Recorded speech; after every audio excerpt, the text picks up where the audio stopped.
Very good afternoon everyone, कैसे हैं आप सब। जैसा आप जानते ही हैं कि हम यहाँ पर हैं मैनेजमेंट मंत्रा पर एंड आई एम डॉक्टर बरखा गुप्ता। और हम यहाँ मिलकर तैयारी कर रहे हैं एनटीए यूजीसी नेट 2022 की, कि हमें किसी भी हाल में पहले अटेम्प्ट में इस एग्जाम को क्लियर करना है। उसी की तैयारी के लिए हम यहाँ पर एग्जाम दे रहे हैं। और जो बच्चे अभी एक बार एग्जाम दे चुके हैं just for the practice basis पर, उनको डेफिनेटली अपना इस बार जेआरएफ क्लियर करना ही करना है। इस उद्देश्य के साथ में हमने इस चैनल में ये जो क्लासेस हैं उन्हें लेना शुरू किया हुआ है। तो जैसा आप जानते हैं कि अभी मैं आप लोगों को कुछ रिकॉर्डेड वीडियोस प्रोवाइड करा रही हूँ, और फिर बहुत जल्द हम अपनी लाइव क्लासेस दोबारा से स्टार्ट करेंगे। बट तब तक अपनी जो क्लासेस है उसे कंटिन्यू करते जाइए। मैं आप लोगों को जो वीडियोस दे रही हूँ आपके स्टडी पर्पज से, उनको जरूर देखते जाइएगा। अगर कोई भी डाउट है कमेंट सेक्शन में टेलीग्राम चैनल पर कहीं पर भी आप लिखकर बता सकते हैं, बिकॉज टेलीग्राम चैनल भी आप लोगों के लिए इसलिए ओपन रखा हुआ है कि आप उस पर आपके जो डाउट्स हैं उन्हें आप पूछ सकते हैं। तो चलिए शुरू करते हैं। आज का बड़ा ही इंटरेस्टिंग सा टॉपिक है। The topic is work force diversity. ये जो टॉपिक है ये अपने आप में आपको कुछ चीजें बता देगा। देखो, मैंने जैसा कहा कि सबसे पहले आपका काम है टर्मोलॉजीज को पता करना, तो आज भी हम वही करेंगे। सबसे पहले ये जो टर्म है इस टर्म का मतलब समझेंगे, और जैसे ही आपने इस टर्म का मतलब समझ लिया वैसे ही आप इस क्वेश्चन को बहुत आसानी से, इससे रिलेटेड क्वेश्चन आप बहुत आसानी से कर पाएंगे। जैसे ये जो टर्म है ये क्या कह रहा है आपका, work force and then diversity. Work force तो हो गया आपका जो ऑर्गेनाइजेशन के जो ह्यूमन रिसोर्स हैं उन्हीं की हम यहाँ पर बात कर रहे हैं। बट डाइवर्सिटी का मतलब होता है विविधताएं। विविधताएं, ये विविधताएं जो है ये वर्ड जुड़ा हुआ है किस चीज से लेकर, कि जब आप एक ऑर्गेनाइजेशन में जानते हैं तो उस ऑर्गेनाइजेशन में आपको डिफरेंट लैंग्वेज, डिफरेंट एक्सपीरियंस वाले, डिफरेंट एथनिसिटी वाले, डिफरेंट कल्चर्स वाले, डिफरेंट फिजिकल एबिलिटीज वाले अलग अलग प्रकार के लोग आपको मिलते हैं। मतलब हमारे यहाँ पर एक ऑर्गेनाइजेशन के अंदर अनेकता में एकता वाली फीलिंग जो है वो हमें लाना बहुत ज्यादा रिक्वायर्ड होता है। तो डाइवर्सिटी आपको हर जगह दिखेगी। डिफरेंट आप देखते हैं डिफरेंट जेंडर्स के आपको लोग मिलेंगे, डिफरेंट एज ग्रुप आपको वहां पर देखने को मिलेगा, डिफरेंट कल्चर आपको देखने को मिलेगा। कोई 60 साल का है तो कोई 18 साल का न्यू एंट्रेंस वहां पर एंटर कर रहा है, कोई 35 साल का भी मिल जाएगा, कोई मेल मिलेगा, कोई फीमेल मिलेगा, कोई अमेरिका से है तो कोई इंडिया से भी मिलेगा, कोई इंडिया में ही अगर मैं देखूं तो कोई अगर पंजाबी है तो कोई बंगाली, तो कोई Hindu, Maratha, each and everyone आप फाइंड कर सकते हो। तो ये जो है ये डाइवर्सिटी शो करती है। आप समझे मेरी बात को। डाइवर्सिटी का मतलब क्या है? डाइवर्सिटी मतलब विविधताएं। विविधताएं का मतलब क्या होता है, मतलब अलग अलग चीजें मिल रही है वहां पर।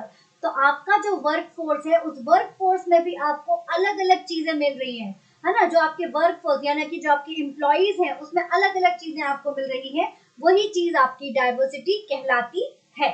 क्योंकि ये वर्क फोर्स के बारे में बात कर रहे हैं इसलिए इसे वर्क फोर्स डाइवर्सिटी कहा जाता है। उम्मीद करती हूँ कि डाइवर्सिटी का मतलब क्लियर हो चुका होगा ना। एक डाइवर्स फोर्स, एक diverse work force simply means a company has built a work force. ये क्या मतलब है इसका, कि एक कंपनी जो क्या बना रही है, एक वर्क फोर्स बना रही है that include many different type of people, जिसमें आपको क्या मिल रहा है, अलग अलग तरीके के बहुत सारे जो पीपल है वो आपको यहाँ पर मिल रहे हैं। मतलब अलग अलग तरीके के एम्प्लॉइज आपको यहाँ पर मिल रहे हैं आपके इस वर्क फोर्स में। सो वर्कफोर्स डाइवर्सिटी का मतलब होता है कि सिमिलरिटीज और डिफरेंसेस, सिमिलरिटीज और differences among the employees, employees के अंदर जो सिमिलरिटीज मिल रही हैं और जो डिफरेंसेस यानी कि विभिन्नताएं मिल रही हैं, है ना, एम्प्लॉइज के अंदर, वो हो सकता है एज के बेसिस पर हो, कल्चर का बैकग्राउंड हो, फिजिकल एबिलिटीज हो, या फिर आपकी डिसेबिलिटीज हो, रेस हो, रिलीजन हो, जेंडर हो, सेक्सुअल ओरिएंटेशन हो, कोई भी आपका वो टाइप हो सकता है। तो दैट इज द डाइवर्सिटीज। और यहाँ पर सबसे इंपॉर्टेंट पार्ट जो है वो ये है, that is the no discrimination among people. एक ऑर्गेनाइजेशन के अंदर इतनी सारी विविधताएं होते हुए भी उनमें किसी तरह का कोई भी भेदभाव नहीं किया जाता है, वही सबसे ज्यादा इम्पोर्टेंट यहाँ पर बताया गया है। और उसी को यहाँ पर बोला गया है कि भाई यहाँ पर विविधता तो होती है बट ऑर्गेनाइजेशन के लिए ये बहुत ज्यादा जरूरी होती है। जैसे कि 60 साल के पर्सन को एक्सपीरियंस बहुत ज्यादा है, कि कई तरह की ऐसी टिपिकल सिचुएशन आती है जिसमें एक नया बंदा नहीं निकल पाएगा, उस सिचुएशन से निकलने के लिए we require the experience person.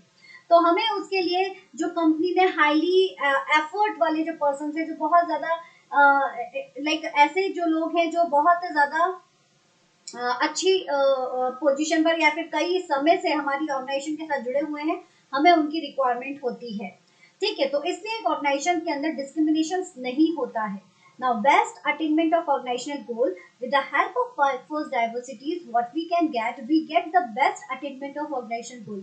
हम अपने ऑर्गेनाइजेशन के गोल को बेहतर तरीके से अचीव कर सकते हैं, बिकॉज हमें कुछ जैसे एक कोई मान लीजिए एक टास्क हो रहा है, इस टास्क के लिए जितने भी यहाँ पर अलग अलग एज ग्रुप के और अलग अलग एक्सपीरियंस पर्सन यहाँ पर बैठे हुए हैं, किसी को 10 साल का है, तो किसी को नया है 2 साल का एक्सपीरियंस है, तो किसी को 5 साल का, तो किसी को 20 साल का एक्सपीरियंस। इन दैट केस जब ये लोग अपने अपने आइडियाज देते हैं, तो इस समय पर यहाँ पर कुछ इनोवेशन भी आ सकता है हमारे सामने, और कुछ एक्सपीरियंस लोगों की जो लाइक इनकी तरफ से आने वाले कुछ आइडियाज होते हैं, जो वहाँ सारी सिचुएशन को देखकर एनालाइज करके जो आइडियाज होते हैं वो भी हमारे सामने आ जाते हैं, यानी कि हमारे पास एक्सपीरियंस आइडियाज भी आ जाते हैं। तो इसके चलते हम अपनी ऑर्गेनाइजेशन के गोल्स को इजीली अचीव कर पाते हैं। यही है इसका बेसिक मोटो। जो बेस्ट अटेनमेंट है ऑर्गेनाइजेशनल गोल, वो इसी चीज को यहाँ पर बताता है। अब देखो, डायमेंशंस मैंने कहा बहुत सारे होते हैं जब आप किसी डिस्क्रिमिनेशन की बात करते हो या फिर आप डाइवर्सिटी की बात करते हो, सॉरी। तो डाइवर्सिटी यहाँ पर जैसे एज को लेकर, जैसे मैंने अभी आपको बताया कि कोई 60 का होगा, तो कोई 50 का, तो कोई 18 का, तो कोई 35 का, या कोई 20 का। ये हर एज ग्रुप के लोग आपको एक ऑर्गेनाइजेशन में मिलेंगे, तो दैट इज द डाइवर्सिटी। ये आपकी क्या है? डाइवर्सिटी है, विविधताएं हैं। जेंडर, आपको मेल भी मिलेगा, फीमेल भी मिलेंगे, ट्रांसजेंडर्स भी मिलेंगे, कोई भी आपको यहाँ पर ऑर्गेनाइजेशन में मिल सकते हैं। सो दैट इज दी, ये क्या है आपका? दैट इज ऑल्सो दी विविधताएं। एजुकेशन, कोई आपको एमबीए मिलेगा, तो कोई आपको बीई मिलेगा, कोई आपको लाइक बीए मिलेगा, तो कोई आपको बीकॉम मिलेगा। ठीक है, कोई एम कॉम, कोई पीएचडी, कोई मतलब अलग अलग कैटेगरीज की डिफरेंट एजुकेशन के पर्सन वहां पर मौजूद होते हैं। आप भी जानते हो, फाइनेंस के लिए you required the finance expert, HR के लिए you required the HR expert, मतलब जिसके पास पर्टिकुलर उस फील्ड की नॉलेज मौजूद हो। अकाउंटिंग के लिए यू रिक्वायर्ड दी अकाउंटेंट। अगर वही बात करूं मैं कल्चर की, ध्यान दीजिएगा, कल्चर भी अलग अलग आपको मिलेगा। कल्चर, जैसे मैंने आपसे कहा, कोई केरल को बिलोंग करता है, तो हो सकता है कि कोई आपका एमपी को बिलोंग करता हो, कोई हो सकता है यूपी को बिलोंग करता हो। हर जगह पर कल्चर अलग अलग आपको मिलेगा, प्लेस के बेसिस पर भी। और वही अगर कोई आप देखो, कोई मराठी है, कोई हिंदू है, कोई तमिल है, कोई तेलुगु, या फिर कोई आपका बंगाली है, तो इन सब के अलग अलग कल्चर होते हैं। लेकिन एक ऑर्गेनाइजेशन में आकर इनका सिर्फ जो गोल होता है, that is the organisational goals को अचीव करना इनका मेन टारगेट होता है। तो अलग अलग कल्चर, अलग अलग सिनेरियो से ये निकल कर आते हैं, तो इसके चलते इनके पास अलग अलग वेराइटीज के आइडियाज भी इनको मिलेंगे आपको। तो दैट इज बेसिकली कल्चर। अलग अलग माइंड फिनोमिना मिलेगा इनको, साइकोलॉजी भी अलग अलग आपको मिलेगी। ठीक है, कोई किसी तरह की सोच रखता होगा, तो कोई किसी तरह की सोच रखेगा। हर एक चीज को देखने का सबका नजरिया जो होता है वो अलग अलग होता है। तो इस तरह से एक ऑर्गेनाइजेशन के अंदर आपको डिफरेंट काइंड ऑफ जो यहाँ पर डायमेंशंस मिलते हैं, या डिफरेंट काइंड ऑफ आपको जो विविधताएं मिलती हैं, डाइवर्सिटीज मिलती है, वो आपके ऑर्गेनाइजेशन के लिए बहुत ज्यादा जरूरी होती है। अब क्यों जरूरी होती है, जरा देखिए। वर्कफोर्स डाइवर्सिटीज आपके लिए क्यों इम्पोर्टेंट है? तो इसलिए इम्पोर्टेंट है, पहली चीज, हम यहाँ पर ये फील किया गया कि अगर आप सिर्फ और सिर्फ यंग पर्सन को अपनी ऑर्गेनाइजेशन में रखते हैं, ठीक है, अगर सिर्फ यंग पर्सन को अपनी ऑर्गेनाइजेशन में रखते हैं, तो कहीं ना कहीं किसी एक स्किल्स की शॉर्टेज आपको देखने को मिलेगी। वहीं आप देखोगे कि आपने जितने भी लोग हैं वो आपने मिड एज के रखे हैं, लाइक आपने 35 to 40 के या 45 तक की एज के आपने पर्सन रखे हैं। इन दैट केस आपको एक स्किल्स यहाँ पर भी शॉर्टेज मिलेगी, लाइक आपको यंग की जो इनोवेटिव स्किल्स होती हैं वो आपको नहीं मिल पाएगी, या जो 50 इयर्स की जो लोग होंगे उनकी जो एक्सपीरियंस वाला जो फंडा होगा वो आपको नहीं मिल पाएगा। तो इस तरह से कहीं ना कहीं डाइवर्सिटी इसलिए जरूरी है, बिकॉज कि आपको जो स्किल्स है उसमें कहीं पर भी शॉर्टेज ना मिले। डिफरेंट इनोवेशंस के लिए अलग अलग लोग रहेंगे तो अलग अलग आइडियाज निकल कर सामने आएगा।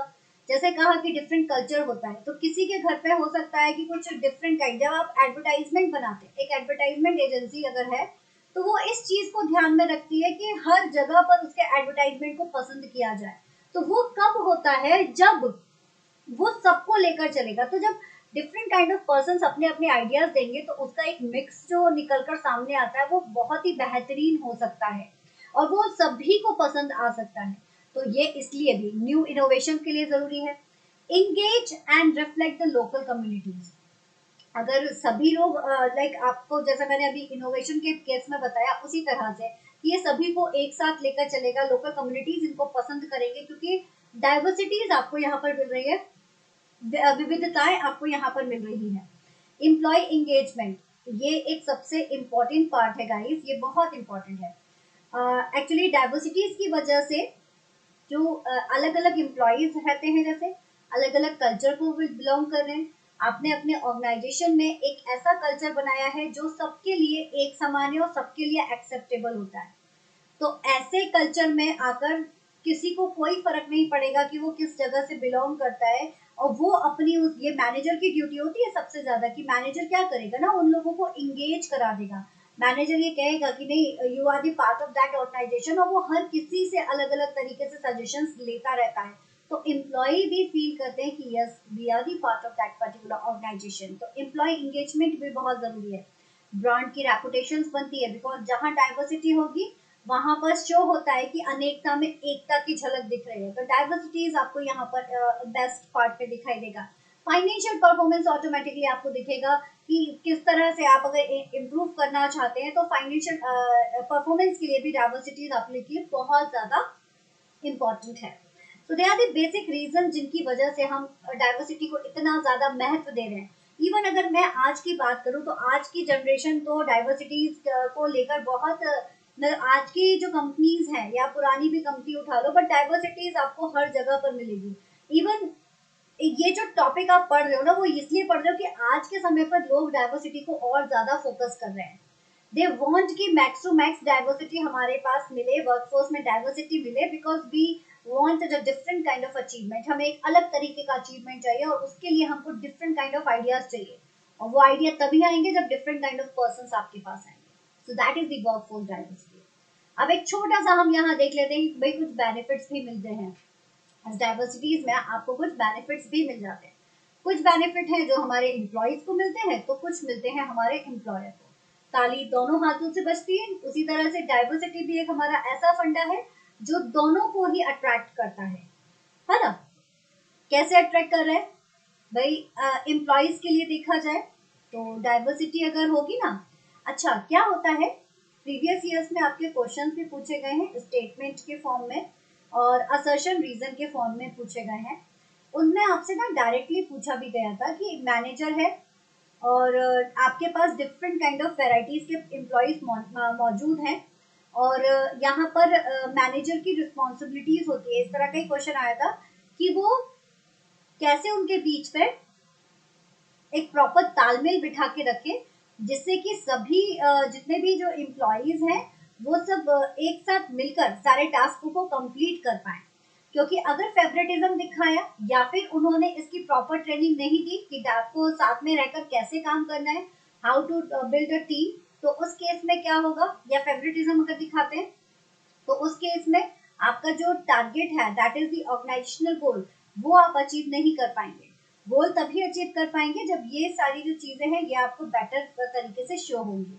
सो फॉर एम्प्लॉयज कॉन्फ्लिक्ट का रिडक्शन हो जाता है, कॉन्फ्लिक्ट आपकी कम हो जाएगी, है ना। कॉन्फिडेंस लेवल बढ़ जाता है, बिकॉज जैसे मैंने कहा था कि एम्प्लॉयर जो है वो इंगेज कराते हैं, है ना।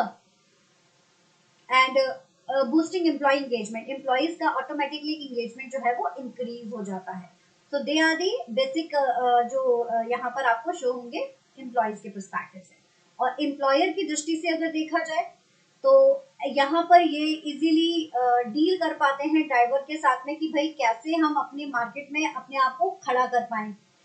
डिसीजन मेकिंग बहुत अच्छी हो सकती है, because different kind of ideas अलग अलग डायरेक्शन से हमारे पास आ जाते हैं, रेंज ऑफ आइडियाज इंक्रीज हो जाते हैं। एम्प्लॉयर्स के तो बहुत सारे बेनिफिट है। बिल्कुल, यहाँ पर इतने सारे लोग हैं, अलग अलग आइडियाज आपके पास आ जाते हैं उस पर्टिकुलर टास्क के लिए।